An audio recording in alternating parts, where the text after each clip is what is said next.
Anna. I'm Leanne. And we're from SHAPE. We're a sexual health advocate peer education group here on Mizzou's campus. And we're here to talk to you guys today about the female condom. The first step in using any type of barrier protection is to ask for consent. And that can be pretty chill. Like, you can be, hey, is this okay? Like, can we do this next? And you don't have to write out a contract. It's not that serious, but it is serious if you don't ask for consent. In Missouri, you cannot be under the influence of any drugs or alcohol while asking for consent, or giving consent is actually illegal. Then after you've covered that base, then you can get out your condom. Alright, so second step, we already have an open condom, but pretend this is not open. You want to check for tampering and make sure there's no flattened out problems, holes, or anything. There should be a bubble to prove that it's still good, and then you should also check out the expiration date. And on female condoms, the expiration date is kind of hidden. It is under the flap, so you check it out. This one says expire in 2012, so that's why we're going to use this one. Presentation material only. Yeah. So you take it out of the package and it looks a little bit like this. Female condoms come heavily lubricated, but you want to make sure you add more lube as you're going. Lube is never a bad thing. Alright, and make sure it is always water-based or silicone. You don't really want to use oil or massage oil or anything weird like that because it breaks down the latex. Yeah. So female condoms are actually kind of unique. One, they go inside the female instead of on a penis. You can use them with sex toys. You can use them for anal sex. You can use them for vaginal penile sex.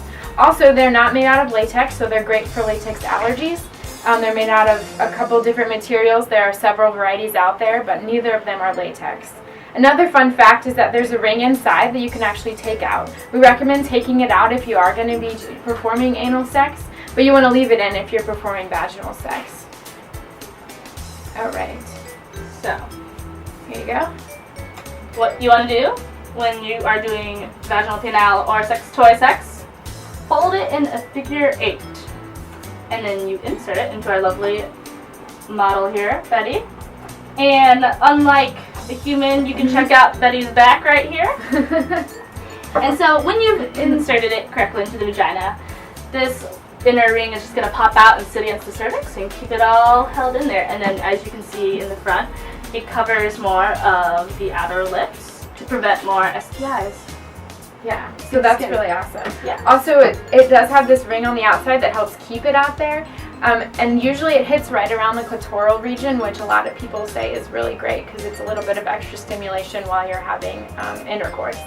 You also want to check and make sure that you don't accidentally slide the condom to the side, because that can happen and you could insert into the vagina without any protection. So just make sure you or a partner holds down the sides and make sure it stays there in place.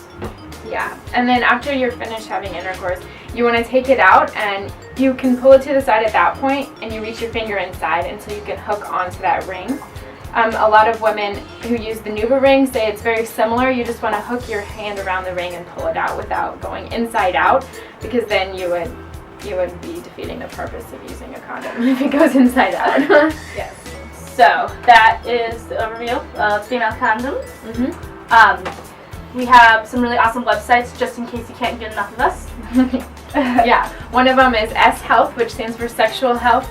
It's shealth.missouri.edu, and there's some great FAQs on there. There's some interactive activities where you can learn where you would do in certain situations, and there's a blog that one of our peers writes about up and coming sexual health information.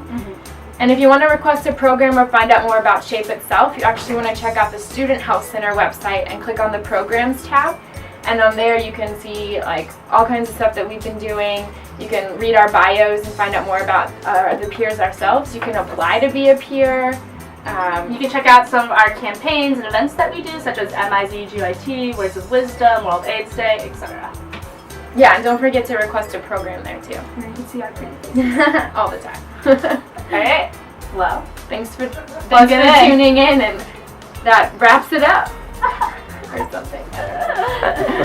That's a wrap? I don't know.